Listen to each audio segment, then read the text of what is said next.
Alright, Eagles fans, buckle up and let's talk some football.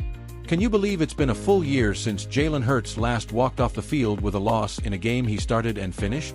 That's right, 12 months of pure dominance, and the Philadelphia Eagles just keep soaring.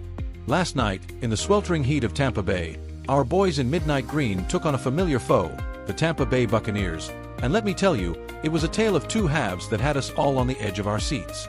So, grab your cheesesteaks, crank up, fly Eagles fly, and let's dive into this gritty 31-25 victory that's got the city of brotherly love buzzing.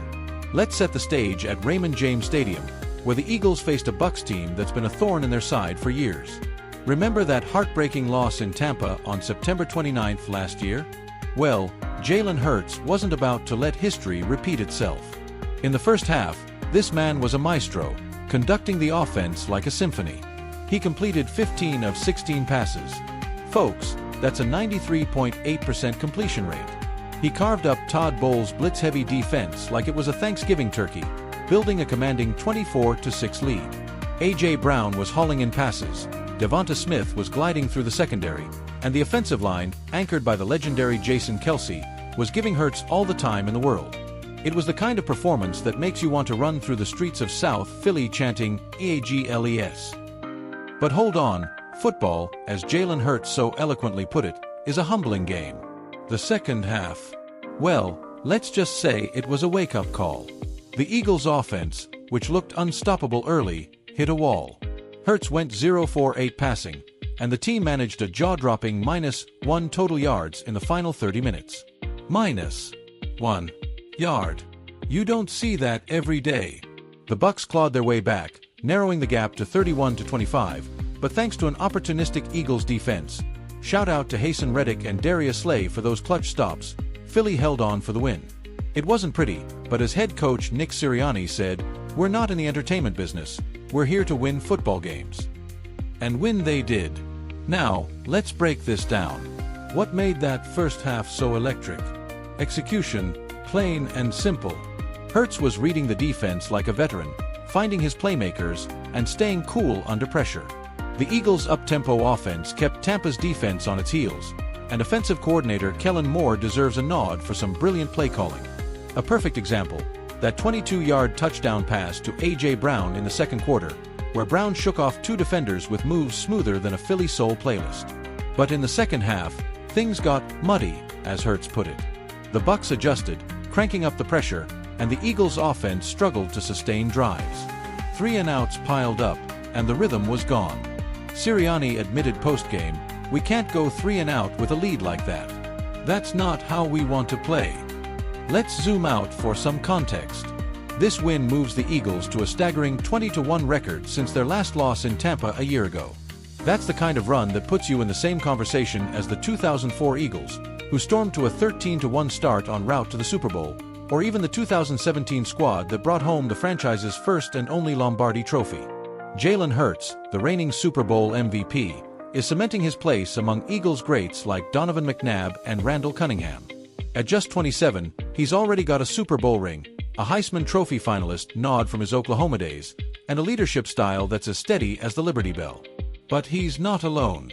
A.J. Brown, with his 1,400-yard seasons, is a matchup nightmare. Devonta Smith, the Slim Reaper, continues to prove why he was a Heisman winner at Alabama. And let's not forget the heart and soul of this team, Jason Kelce, who's still pancaking defenders at 38 and inspiring a generation of Philly fans. Statistically, this game tells a fascinating story.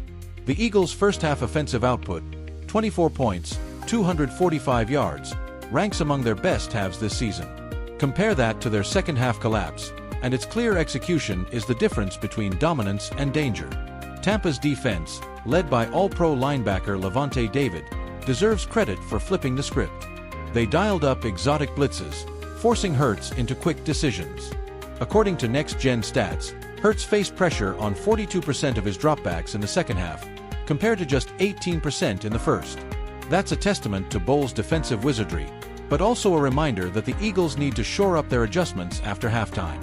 Let's bring in some voices from the locker room. I caught up.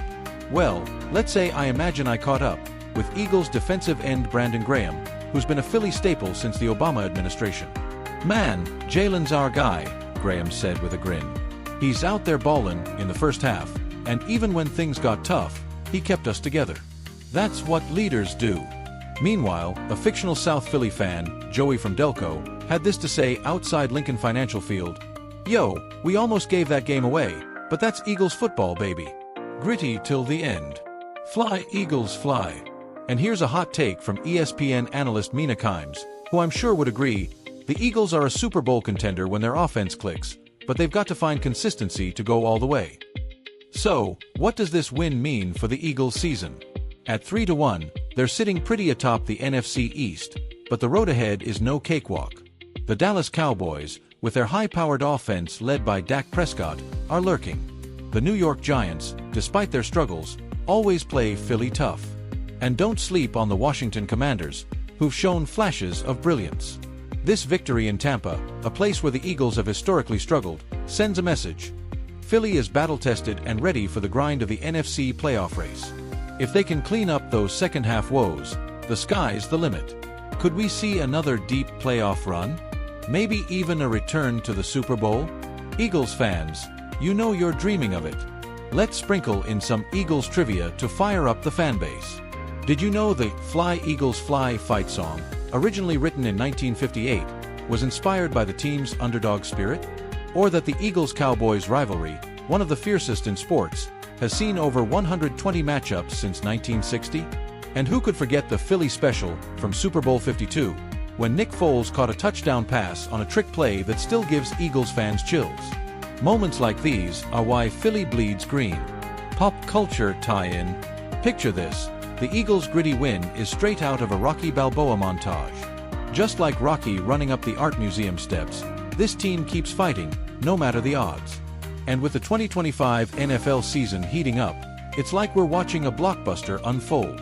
Will Jalen Hurts be the hero Philly deserves? Only time will tell. Looking ahead, the Eagles face a crucial stretch. Their next game against the Atlanta Falcons at the Link is a chance to keep the momentum going.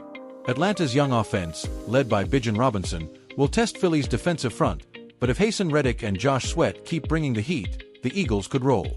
My prediction: Philly wins 27-20, with Hurts bouncing back for a 300-yard, 2-touchdown day.